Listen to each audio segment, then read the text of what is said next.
விக்ரமாதித்தன் கதைகள். விக்ரமாதித்தன் மறுபடியும் வேதாளத்தை முருங்கை மரத்திலிருந்து பிடிச்சு வரும்போது வேதாளம் பின்வரும் கதையை சொல்லுச்சு.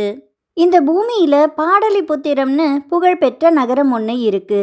அதுல முன்னொரு சமயம் விக்ரமகேசரிங்கிற அரசன் ஆட்சி செய்து வந்தான். அவங்கிட்ட பஞ்சவர்ண கிளி ஒன்று இருந்துச்சு. அதன் பெயர் விதக்த சூடாமணி. அந்த கிளிக்கு எல்லா சாஸ்திரங்களும் திரிகால ஞானமும் தெரியும். அதனால அது நல்ல அறிவும் கூரிய புத்தியும் கொண்டிருந்தது. அந்த கிளியின் யோசனைப்படியே அவ்வரசன் தனக்கு சரிசமானமான அந்தஸ்துடைய மகத நாட்டு ராஜ குடும்பத்தை சேர்ந்த சந்திரபிரபைங்கிற இளவரசியை மணந்து கொண்டான். அவளும் மைனா ஒன்ன வளர்த்து வந்தா. சோமிகைங்கிற பெயர் கொண்ட அந்த மைனா கிளியை போலவே அறிவும் விவேகமும் வாய்ந்திருந்தது.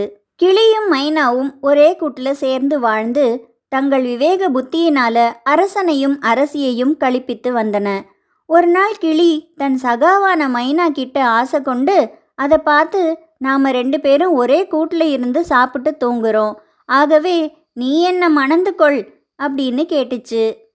அதுக்கு மைனாவோ, எல்லா ஆண்களுமே நன்றி கெட்டவங்க, கொடூர சித்தம் படைத்தவங்க, ஆகவே நான் எந்த ஆணையும் மணக்க விரும்பலன்னு பதில் சொல்லிடுச்சு. கிளியோ, எல்லா ஆண்களும் கொடியவங்கன்னு சொல்றது உண்மை இல்லை, பெண்கள் தான் கொடிய குணமும் குரூர மனமும் கொண்டவங்கன்னு சுட சுட பதில் சொல்லுச்சு. ரெண்டுக்கும் நடுவுல பெருத்த விவாதம் மூண்டுடுச்சு. கடைசியில ரெண்டும் ஒரு ஒப்பந்தத்துக்கு வந்ததுங்க. தங்களுக்கிடையே உள்ள விவாதத்தை அரசன் கிட்ட தெரிவிச்சு அவன் தீர்ப்புக்கு விட்டுடணும்னு. கிளி ஜெயிச்சுட்டா மைனா உடனே கிளிய மணந்துக்கணும், மைனா ஜெயிச்சுட்டாலோ கிளி அதுக்கு அடிமையாகிடணும். ஆஸ்தான மண்டபத்தில் இருந்த அரசன் அவ்விரு பறவைகளின் விவாதத்தை கேட்டான். உடனே மைனாவை பார்த்து, ஆண்கள் எப்படி நன்றி கெட்டவங்களாவாங்க சொல்லுன்னு கேட்டான். கேளுங்கள் அரசே அப்படின்னு மைனா சொல்லி ஆண்களின் குற்றங்களை எடுத்துக்காட்டி தன் கட்சியை நிரூபிக்க பின்வரும் கதையை சொல்லுச்சு. காமாந்தகின்னு பெயர் கொண்ட புராதன நகரம் ஒன்று இருக்கு. அங்க அர்த்ததத்தன்கிற வியாபாரி ஒருத்தன் இருந்தான். அவன் மிகுந்த பணக்காரன்.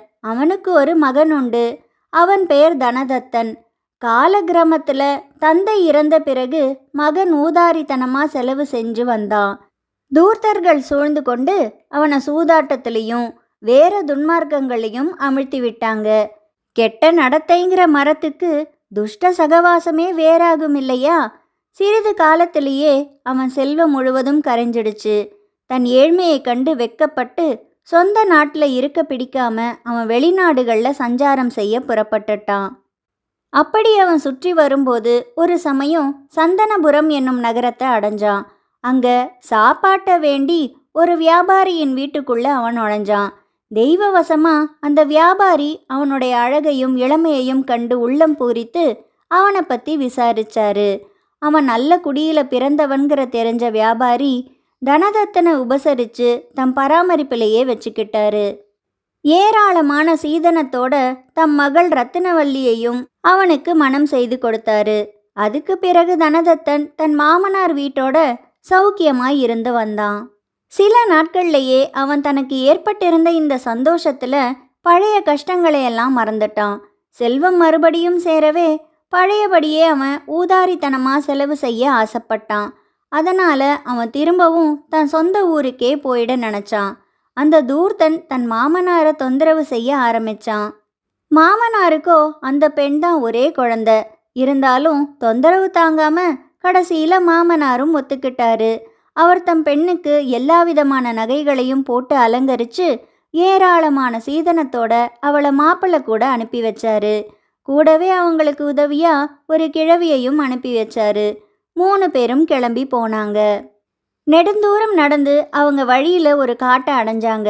அங்க திருடர் பயம் உண்டுன்னு சாக்கு சொல்லி தனதத்தன் தன் மனைவியின் நகைகளையெல்லாம் கழட்டிட சொல்லி அதையெல்லாம் தன் வசப்படுத்திக்கிட்டான். அந்த நீசன் தன் மனைவி எவ்வளோ நல்லவளா இருந்தும் அவளுடைய செல்வத்துக்கு ஆசைப்பட்டு அவளை கொன்னிட முடிவு செஞ்சான். அதே போல தன் மனைவியையும் கிழவியையும் பாதாளமான ஒரு படுகுழியில தள்ளி விட்டுட்டு தன் வழியே அவன் போயிட்டான். விழுந்த வேகத்துல கிழவி இறந்துட்டா. ஆனா அவனோட மனைவி கொடிகளில் சிக்கினதால உயிர் போகல. அவளுக்கு விதித்திருந்த காலம் முடியல. துக்கம் தாழாம அழுதுகிட்டே அவ கோரைகளையும் கொடிகளையும் பிடிச்சுக்கிட்டு மெதுவா கரையேறினா. அங்கங்க விசாரிச்சு வழி கேட்டுக்கிட்டு அவ தன் பிறந்தகம் வந்து சேர்ந்தா. திடீர்னு அவ இந்த நிலைமையில திரும்பி வந்ததை கண்ட அவளோட பெற்றோர்கள் நடந்ததை பற்றி ஆவலோட விசாரிச்சாங்க. சீலவதியான அவ தன் புருஷனுடைய குற்றத்தை வெளியிட விரும்பல. ஆகவே அவ பின்வருமாறு சொன்னா: வழியில கொள்ளக்காரங்க எங்களை தாக்கி என் புருஷனை கட்டி பிடிச்சு இழுத்துக்கிட்டு போயிட்டாங்க. கிழவி இறந்துட்டா. நான் ஒரு பகுதியில் விழுந்ததால உயிர் தப்பினேன். அந்த வழியா போன வழிபோக்கன் ஒருத்தன் என் மேலே தயை கூர்ந்து என்னை பள்ளத்திலிருந்து கரையேற்றி விட்டான். நான் உயிரோட இருக்கணும்னு என் தலையில் எழுதியிருக்கு. பிழைச்சி இங்கே வந்து சேர்ந்தேன். அவ சொன்னதையெல்லாம் கேட்ட அவளோட பெற்றோர்கள் அவளுக்கு ஆறுதல் சொல்லி தேற்றினாங்க. அவளும் ஓடிப்போன தன் கணவன் நினைவாகவே பிறந்தகத்தில் தங்கியிருந்தா. சொந்த ஊர் திரும்பிய தனதத்தன் கொஞ்ச காலத்தில் தான் கொண்டு வந்த செல்வம் முழுவதையும் சூதாடி தொலைச்சிட்டான். ஆகவே அவன் மறுபடியும் தன் மாமனார்கிட்ட போய் அவர்கிட்ட இருந்து பணத்தை பெற்று வர நினச்சான். அவர் தம் பெண்ணை பற்றி விசாரிக்கும்போது அவளை ஊரில் விட்டு வந்திருப்பதா சொல்லிடலாம்னு அவன் தீர்மானிச்சிருந்தான். இவ்விதம் முடிவு செஞ்சு அவன் மாமனார் வீட்டை நோக்கி வந்தான். அவன் தூரத்தில் வர்றதை பார்த்து அவன் மனைவி ஓடி வந்தா. கணவன் எவ்வளோ கொடியவனா இருந்தாலும் மனைவிக்கு அவன் மேலே உள்ள அன்பும் பாசமும் குறையவே குறையாது. ஆகவே தன் கணவன் பெரிய துரோகியா இருந்தும் அவ அதை பொருட்படுத்தாம அவன் கால்களில் விழுந்தா. தன் மனைவியை பார்த்ததும் அவன் மிரண்டு போயிட்டான். தன் கொடுமை வெளிப்பட்டு விட்டதோன்னு பயந்தான். ஆனால் அவன் மனைவியோ தன்னுடைய தந்தையார்கிட்ட சொன்னது எல்லாத்தையும் சொல்லி அவனோட பயத்தை போக்கி தைரியமூட்டினா. அவனும் பயமில்லாம மாமனார் வீட்டுக்கு வந்தான். அவனை கண்டதும் மாமனாரும் மாமியாரும் ரொம்ப சந்தோஷப்பட்டு அவனை வரவேற்றாங்க. பெரிதும் மனமகிழ்ந்து உற்றார் உறவினர் எல்லாரையும் அழைச்சு பெரும் விருந்து வச்சு அந்த வைபவத்தை கொண்டாடினாங்க. அதிர்ஷ்டவசமா திருடர்கள் கையில் சிக்கிய தம்முடைய மாப்பிள்ளை மீண்டும் உயிரோட திரும்பி வந்தான்னு அவங்க நினச்சாங்க. அதன் பிறகு தனதத்தன் தன் மனைவியான ரத்தினவள்ளியோட மாமனார் வீட்டிலேயே சௌக்கியமா வாழ்ந்து வந்தான். இருந்தாலும் அவனால சும்மா இருக்க முடியல. ஒரு நாள் இரவு அவன் நன்றி கெட்டு செஞ்சதை சொல்லவும் கூசுது. இருந்தாலும் சொல்லத்தானே வேண்டியிருக்கு. தன் பக்கத்துல படுத்திருந்த மனைவியையே அவன் ஒரு நாள் இரவு கொன்னு போட்டுட்டு அவளோட ஆபரணங்களை எல்லாம் கழட்டிக்கிட்டு ஓடி போயிட்டான்.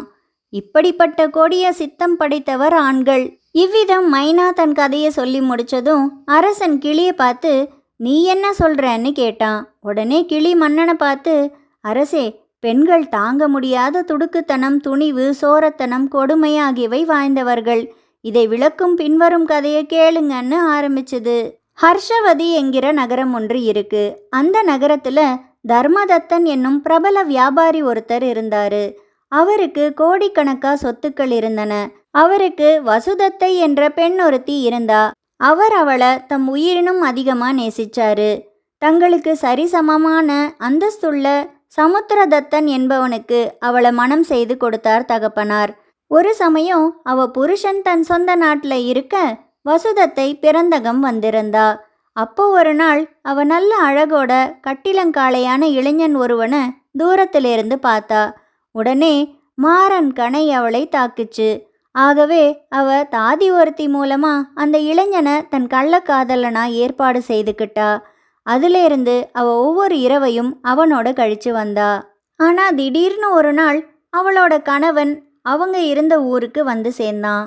அன்று இரவு அந்த வீட்டில் உள்ளவங்க எல்லாரும் சாப்பிட்டு படுத்து தூங்கிவிட்டதை அறிஞ்ச ஒரு திருடன் சுவரில் கன்னம் வச்சு வழி உண்டாக்கி வசுதத்தையும் அவள் கணவனும் படுத்து தூங்கும் அறைக்குள்ள வந்தான். அதே சமயம் அவ படுக்கையை விட்டு எழுந்து திருடன் வந்திருக்கிறத கவனிக்காம வெளியே கிளம்பினா. தன் காதலனை பார்க்கத்தான் அவ அப்படி புறப்பட்டு போனா.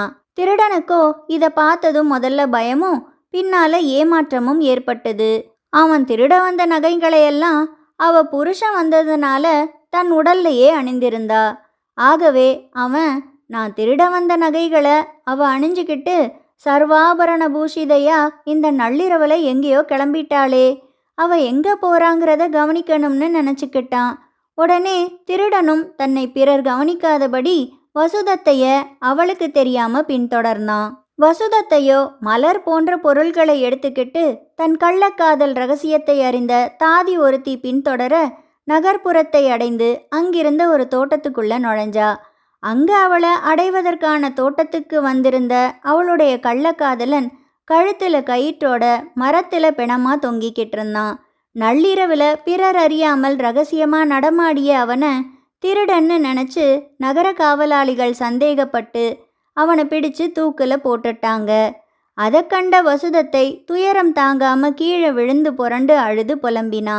தன் காதலன் உடலை மரத்திலிருந்து இறக்கி பக்கத்துல சார்த்தி தான் கொண்டு வந்திருந்த சந்தன புஷ்பங்களாலும் மாலைகளாலும் பிரேதத்தை அலங்கரிச்சா. அந்த சமயம் அவனோட உடல்ல புகுந்திருந்த வேதாளம் ஒன்று சட்டுன்னு அவ மூக்க கடிச்சு துண்டிச்சிடுச்சு. கலவரம் அடைஞ்ச அவ வலி பொறுக்காம அந்த இடத்த விட்டு போயிட்டா. இருந்தாலும் அவ ஆசை குறையல. உயிரோட இருக்கானா, அவனை பிழைக்க வைக்க முடியுமான்னு கவனிச்சு பார்த்தா. அந்த உடல்ல புகுந்திருந்த வேதாளம் வெளியேறிடுச்சு. ஆகவே அந்த உடல் விரைச்சு கிடந்தது. தனக்கு நேர்ந்த துக்கத்தையும் அவமானத்தையும் நினைச்சு மனம் தாழாம அழுதுகிட்டே வசுதத்தை தன் வீடு திரும்பினா. இதையெல்லாம் மறைஞ்சு நின்று பார்த்துக்கிட்டு இருந்த திருடன், ஐயோ, இந்த பாதகி என்ன காரியம் செஞ்சா? பெண்மனத்தின் ஆழத்தை காண முடியாதுன்னு சொல்வாங்களே, அது முற்றிலும் உண்மைதான். அவ இன்னமும் என்னென்ன செய்ய போறாளோன்னு தனக்கு தானே நினச்சிக்கிட்டான். மேல அவ என்ன செய்ய போறான்னு தெரிஞ்சுக்க திருடன் மறுபடியும் அவளுக்கு தெரியாம அவளை பின்தொடர்ந்து போனான். வீட்டில் தன் படுக்கை அறையை அடைஞ்சதும் தன் கணவன் ஆழ்ந்த நித்திரையில இருப்பதை கண்டா வசுதத்தை. உடனே அவ, ஐயோ, நான் ஒன்றும் செய்யாம இருக்கையிலேயே என் புருஷன்னு சொல்லிக்கிற இந்த மகாபாவி பாக்கு வெட்டியால என் மூக்க அறுத்துட்டானேன்னு ஓலமிட்டு பெருங்கூச்சலை கிளப்பினா. இந்த சத்தத்தை கேட்டு அவளோட கணவனும் தாய் தந்தையரும் வேலைக்காரங்களும் திடுக்கிட்டு எழுந்தாங்க. வசுதத்தையோ அலறிக்கிட்டே இருந்தா. இதை கேட்டு அவங்களுக்கு ஒன்றும் விளங்கல. திக்பிரமை பிடிச்சவங்களை போல சிறிது நேரம் நின்னாங்க. இதுக்குள்ள அவளோட மூக்கு அறுபட்டு அதிலிருந்து ரத்தம் ஒழுகிறத கண்ட அவ தகப்பனார் தன் மகள் போட்ட கூச்சல் உண்மையானதுன்னே நம்பிட்டாரு. உடனே அவர் தம் மாப்பிள்ளைய பிடிச்சு கயிறு கொண்டு கட்டி துன்புறுத்த ஆரம்பிச்சாரு. அங்க கூடியிருந்த எல்லாருமே மாப்பிள்ளை தீங்கிழைச்சவன்னே நினைச்சிட்டாங்க. அதனால அவனும் வாயை திறக்காம மௌனமாகவே அவ்வளவுக்கும் உட்பட்டு இருந்தான். இதையெல்லாம் கவனிச்சுக்கிட்டு இருந்த திருடன் சந்தடி செய்யாம நழுவிட்டான். இரவு பொழுதும் இந்த அமளியிலேயே கழிஞ்சது. மறுநாள் பொழுது விடிஞ்சதும் பெண்ணின் தகப்பனார் மூக்கறுக்கப்பட்ட தன் பெண்ணையையும் மாப்பிள்ளையையும் மற்றவர்களையும் ராஜசபைக்கு அழைச்சிக்கிட்டு போய் மன்னன் கிட்ட முறையிட்டாரு. அரசனும் அதை விசாரிச்சான். மாப்பிள்ளை சொன்னதை மன்னன் நம்பல. அதை காதுல வாங்கிக்காமலே மற்றவங்க சொன்னதையெல்லாம் கேட்டு அவனே குற்றவாளின்னு நீதியின் காவலன் தீர்மானிச்சான். யாதும் அறியாத மனைவியின் மூக்கு அறுக்க துணிந்த அவனுக்கு மரண தண்டனையே ஏற்றதுன்னு விதிக்கப்பட்டது. நகர வீதிகளில் தண்டோரா போட்டு மாப்பிள்ளைய கொலைக்களத்திற்கு இட்டு செல்லும்போது அங்க வந்திருந்த திருடன் ராஜ சேவகர்களை அணுகி, இந்த நிரபராதிய கொலை செஞ்சிராதீங்க, இந்த வழக்கின் விபரம் முழுவதையும் நான் சொல்றேன், என்னை அரசன்கிட்ட அழைச்சிக்கிட்டு போங்கன்னு சொன்னான். உடனே சேவகர்கள் திருடனை அரசவைக்கு அழைத்து போனாங்க. திருடன் முதல்ல அரசனிடம் தன்னுடைய குற்றத்திற்கு மன்னிப்பை பெற்றுக்கிட்டான். பிறகு முதல் நாள் இரவு நடந்தது அனைத்தையும் திருடன் ஒன்று விடாம சொன்னான். என் வார்த்தைகளில் நம்பிக்கை இல்லைன்னாலும் இந்த பெண்ணின் அறுபட்ட மூக்கு அந்த பிணத்தின் வாய்க்குள்ள இருப்பதை பார்த்தாலாவது விளங்காதான்னு வேண்டினான். அரசனும் அதே போல ஆட்களை அனுப்பி சோதிக்க செஞ்சான். திருடன் சொன்னது உண்மையாவே இருந்தது. உடனே மாப்பிள்ளைய விடுதலை செஞ்சுட்டு அவனுடைய பத்தினியின் காதுகளையும் மறுத்து அவளை நாட்டை விட்டு துரத்திட்டான்.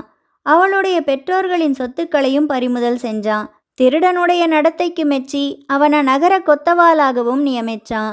இவ்வாறு கதையை சொன்ன கிளி மன்னனை பார்த்து, இதிலிருந்து பெண்கள் வஞ்சகமும் கொடுமையும் வாய்ந்தவர்கள்னு விளங்கலையான்னு கேட்டது. கிளி இவ்விதம் கதையை சொல்லி முடிச்சதும் அதுக்கு இந்திரனால ஏற்பட்டிருந்த சாபம் நீங்கிடுச்சு.